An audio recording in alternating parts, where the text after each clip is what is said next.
if you only know how to behave, you're just a domesticated house cat or a lap dog. You have to push beyond the persona, and that's what the integration of the shadow does from the Jungian perspective. It's like to pull that monster that's been edited out of you, to pull that back in and to allow that to reveal itself within your increasingly sophisticated way of being. And then you're not just a persona.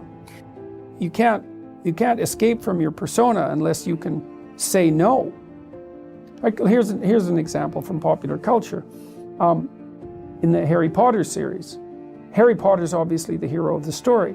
But he's touched by malevolence, right? The only reason he can stand up against evil is because there's some evil in him that he's incorporated, essentially. Well, and that's exactly right. And that the persona, if you're a persona, then you're an obedient citizen. But the problem with being an obedient citizen is that if the society tells you to march the Jews off to the death camp, for example, and you're obedient, then that's what you'll do. And it isn't like society is civilized and then all of a sudden you're performing some act of atrocity. That isn't how it works. It's like you're an obedient citizen and then you're asked to violate your conscience a little bit. Yeah. And you have to, because you don't have anything other than that persona. And that's obedience. And so a little more obedience is demanded and you say, okay, well then you're a little bent because the society is becoming a little bent, and then you're a little weaker. Then you're asked to violate your conscience a little bit more, and you think, well, there's a little less of me and the pressure's on a little more, and I could have said no before, but I didn't. So you say yes again, then you say yes again, and then you have a society where 1/3 of the population is informing on the other 2/3. It's hell. It's like, well, so how do you say no? Well, that's the shadow. It's like, and the reason that the video I did about Bill C-16 and its compelled speech provisions went viral was because I said no. I didn't say it casually. What I meant was, there isn't anything that you can do to me that I can imagine that will force me to utter the words that you want me to utter. Nothing. And I meant it. And when I made the video, I think people could actually tell that I meant it. And so I took this abstract problem and made it concrete. I said, no, that's not happening. And that's part of the incorporation of the shadow. But in this regard, the shadow is actually benevolent, not malevolent. Well, once it's incorporated. Yeah, well, that's the thing. Yeah. And I don't know what to make of that in its entirety, because it sort of means that it means something like, because one of the old metaphysical problems is, why would God allow evil into the world? I think, well, maybe God didn't allow evil into the world. Maybe God allowed the possibility of evil into the world. That's different.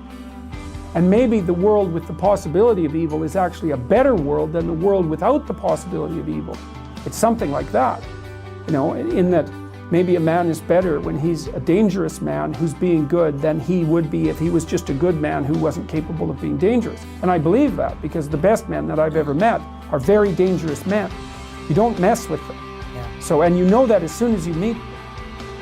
Can a person who doesn't have the option to be evil be good? And I would say no.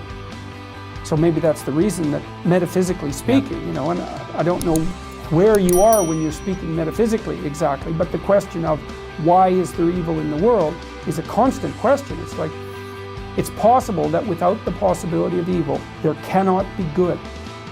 Good requires the possibility of evil.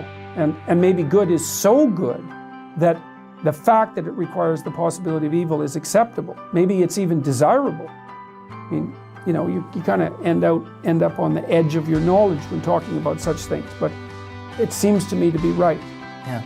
And it seems to be right in a lived sense, like I met Jocko Willink. He's a good example. I mean, Willink was the commander in Ramada, I think. And, you can say what you want about American military involvement. It has nothing to do with that, really, not at this level of analysis. He's a tough guy. He's a tough guy. He told me quite straightforwardly that he was one of those kids that as an adolescent could have gone either way, right? Yeah. He could have been a highly successful street criminal. Yeah, probably. Right, but probably. Well, you can see it. But he decided not to do that. And, he's very, I would say he was a SEAL, right? That's right. He's psychophysiologically intimidating. He's a big guy. You can tell he knows how to use it, and you can tell he used it. Yeah. But as far as I can tell, he's a good person. And that's actually, all of that capacity for mayhem is part of what makes him a good person. Yeah. And people know that. That's why they're listening to him. Yeah. And like I said, the other people I've met the men I've met who are good men, they're all like that. They're all dangerous. They're all dangerous. Yeah.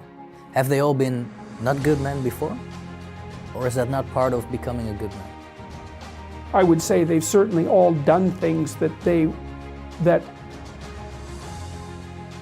well, you know, adolescents break rules, right? And healthy adolescents break rules. And so then the question is, well, how extreme does the rule breaking become?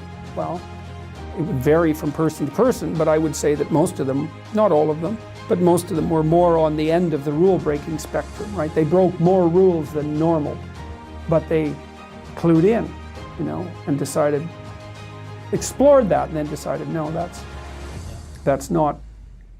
that's better than cowardice. It's better than weakness, but it's not as good as what's good. Well, and one of the most amazing things that I discovered this year, or stumbled upon, was I was puzzling over a line in the New Testament, which I've always been curious about because it never sat right with me. The meek shall inherit the earth. So I was, as I said before, if you go online, Bible Hub, I think it's called, Bible Hub. It's really good for this because it contains a collection of commentaries, so you can look at a verse. And, you can look at a verse and know the translations, multiple translations, and multiple commentators. So each verse is taken apart by many, many people. And I found out that the word meek either doesn't mean now what it meant when people first translated the text, or it was a mistranslation, either way.